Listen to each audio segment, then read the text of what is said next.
What's up, Reddit? And hello, YouTube.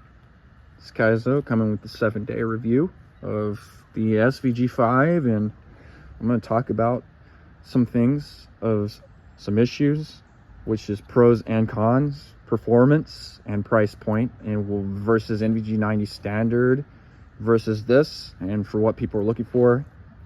Just answering a specific category of people's questions.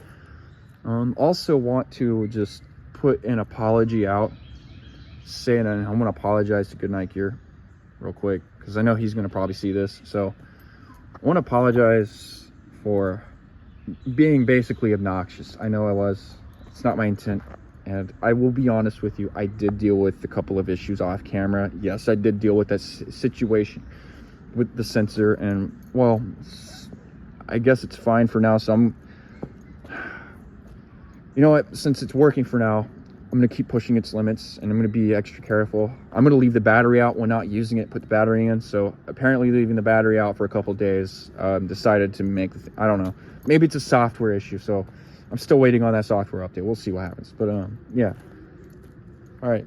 So now that I got that over with, now I just want to go over with the issues first. Now, let me just point this out. I'm not saying this thing is a piece of shit. I'm not saying this is a bad product. I'm not saying this is junk. This is far from junk. However, you need to give some slack. This is their first generation launch. As you know, everything is not always perfect. There's always a quirk or a kink or two or issue here and there on their first line of products for anybody. So, gotta give some understanding and slack. SVT has been very transparent. I have been communicating with them for the couple of bugs that it has and been extremely bluntly honest, and they're very serious. They are taking it serious, fixing the issues and the bugs that they have with this device.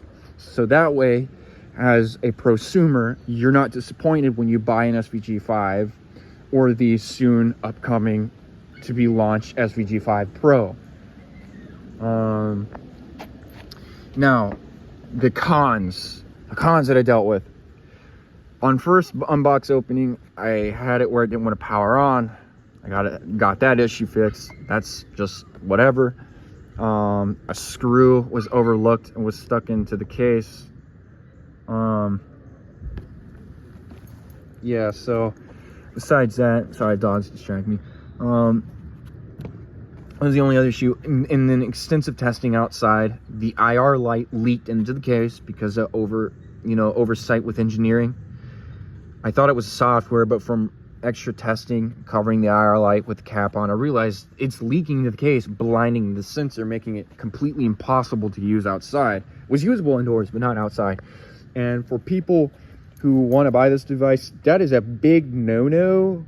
Having an IR light unusable in situations you need that IR, and given that you spend $1,000 on this device, is absolutely a no-no with people. And that's why SVT was like, oh crap, I'm glad you said that and mentioned that. We're going to fix that with a 6mm to 7mm gasket, and we're going to replace it. So Goodnight Gear got the newer units coming out with the gasket fix. So if you buy the SVG5, you're not going to get that issue. I would suggest you wait a couple of weeks after this, like from this video on point, to make sure he does have the gasket leaks, just for the sake of you, so you don't deal with what I dealt with. I just being brutally honest. So that's the only thing that disappointed me, really, was the IR light situation. I mean, it's awesome. It performs really well, but that's the only issue. Spectral testing my CMOS sensor out of random was just not wanting to post an image. I don't know what the heck that was. I guess it was a software bug, but it's fine. It's doing what it's supposed to. So fingers crossed to stay stable.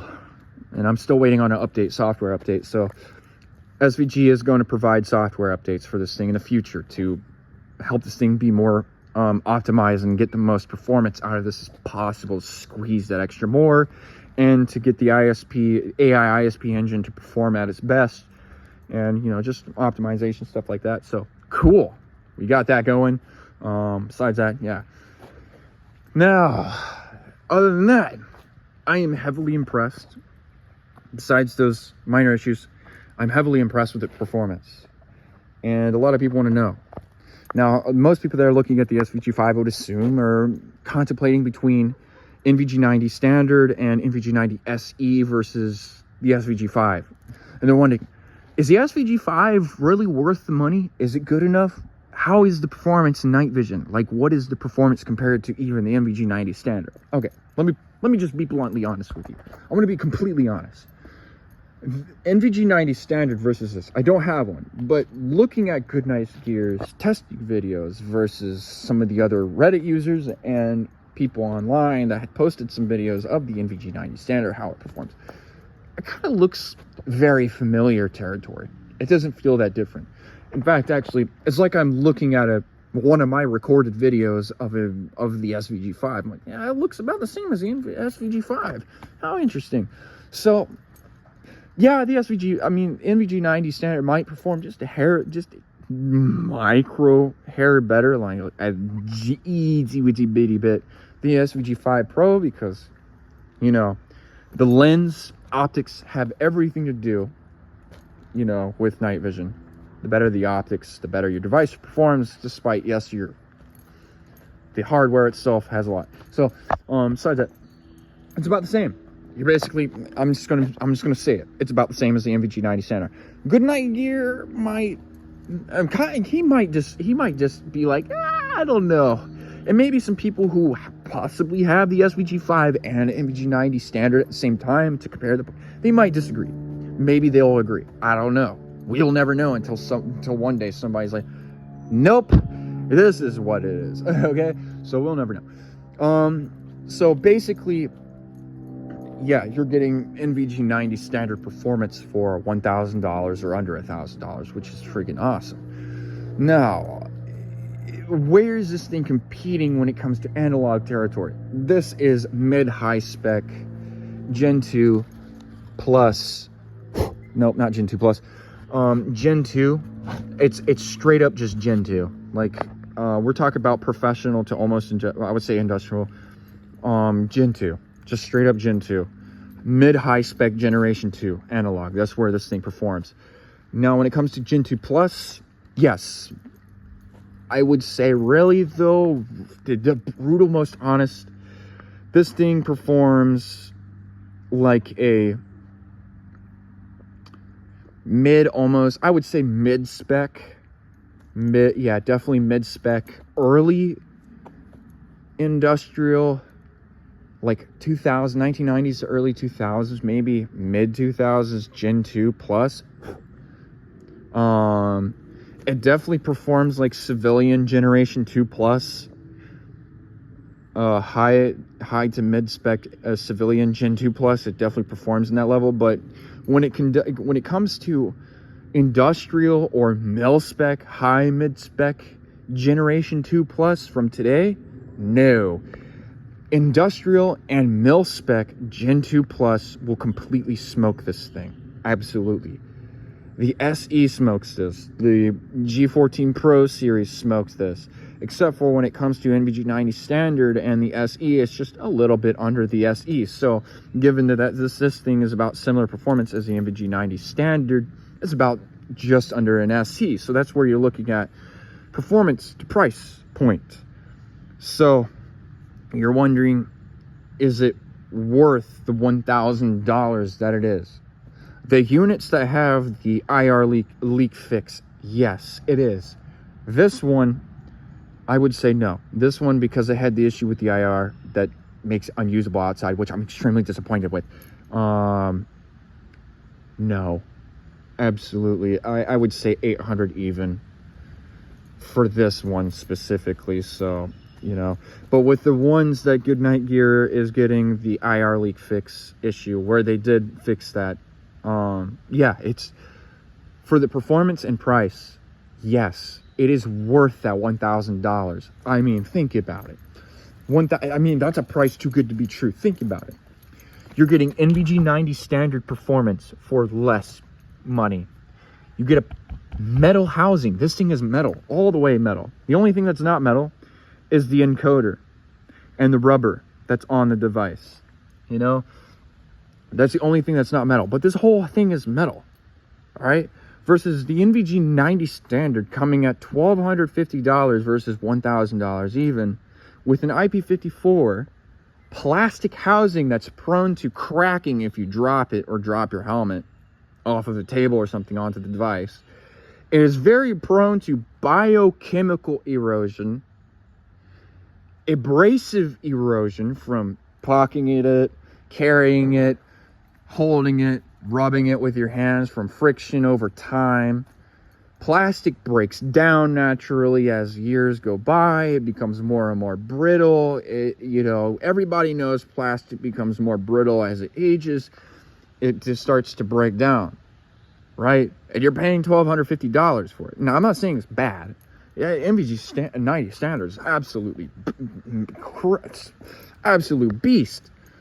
But also, this thing, wet weight, I'm going to call it wet weight, not dry weight, wet weight, with the battery is weighing just under 300 grams, 280 grams. Whereas the NVG90 standard wet weight with a battery is weighing nearly 400 grams. We're talking about, I'm going to break even, 380 grams. 380 grams.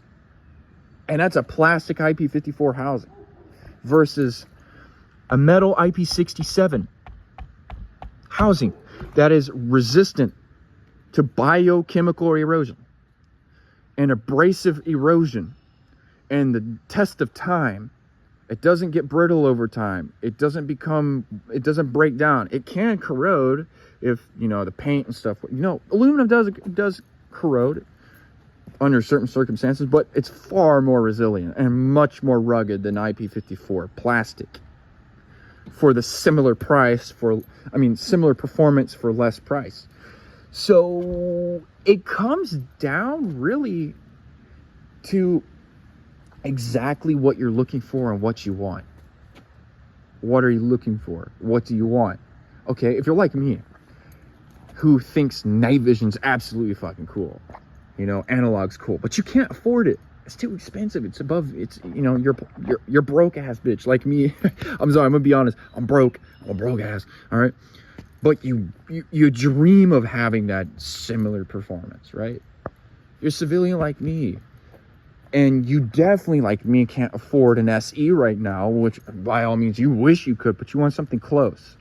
You definitely can't afford a Pro model. You damn sure damn, I wish I can afford the Pro. But like me, I can't afford that shit. Not everybody can afford that stuff, right? So it comes down to price. What are you looking for, right? What are you looking for? What do you want? Exactly. What's your category? Me, I go hiking. I go camping.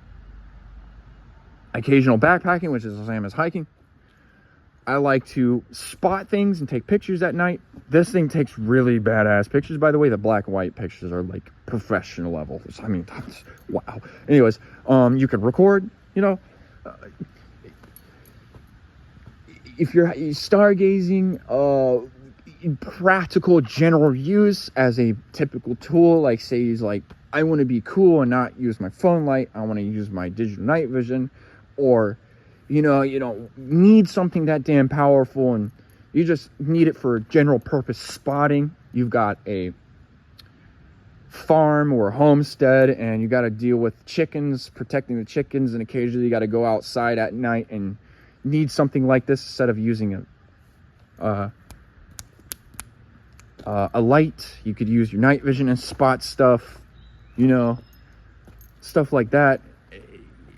For people, like that, civilians, typical civilians that need something good enough. This is it.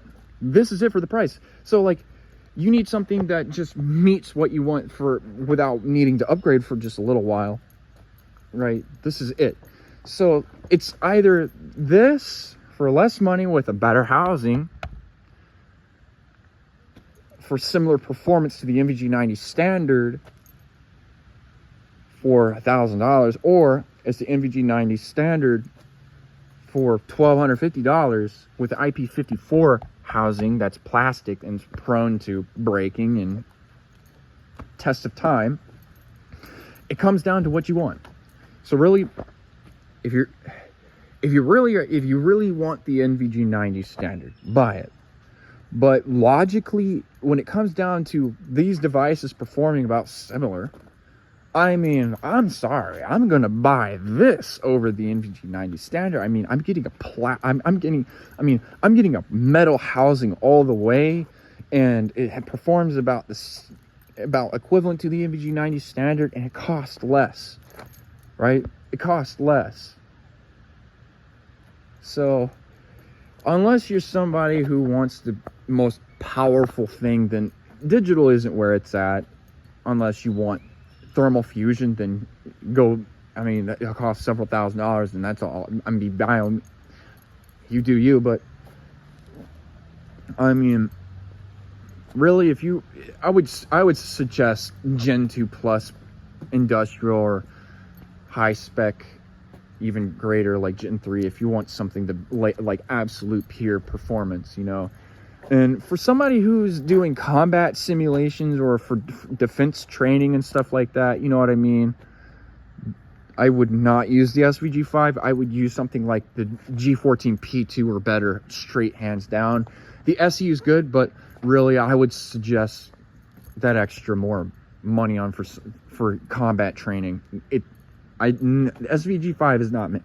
But if you're somebody who's like, dude, I ain't trying to do no damn combat defense training shit, I don't need that. I ain't got nobody to fight. What am I going to go fight a squirrel? What am I going to fight a raccoon outside? I don't need that. This is perfectly fine for you. This is absolutely it. So yeah, it's worth the value, and it's awesome. Despite minor cons, this thing is like the literal dream come true. Finally, you know, finally we get something that performs at a price level that's too good to be true, dude. It's about time we get something that performs on the level it does for under $1,000, and we have been waiting for that, and there it is right there. So really, it comes down to really what you want. So I hope this breaks down. Sorry for it being a long video, but I hope that breaks down and answers some of the things to the general public that I'm, you know, specifically targeting. I hope this answers your questions. So anyways, I've got some future tests. Stay tuned. I got your future test that's going to push this thing to its limit. I'm going to go to the AT Trail sometime, from Woody Gap to Neal's Gap hiking. I don't know how I'm going to do that. I know it's going to be hard, but I know I'm going to test this thing under no city light pollution, starlight, and the moon phases is going to be waning crescent to almost like basically new moon phase. And that's going to be some serious testing grounds to push this thing at its limit when we camp. So I'm going to set out at the campsites and see how this thing performs under those conditions. And it's going to be woodlands. I mean, deep forest, national forest with the canopy. Everybody wants to see how this thing performs. Deep canopy, no moonlight, starlight only, no ambient light pollution. Don't worry, I'll show you how this thing performs. I can't wait to see how this thing performs under those conditions. And we'll find out. Anyways, hope you guys enjoyed this video. I'll see y'all later. Good luck.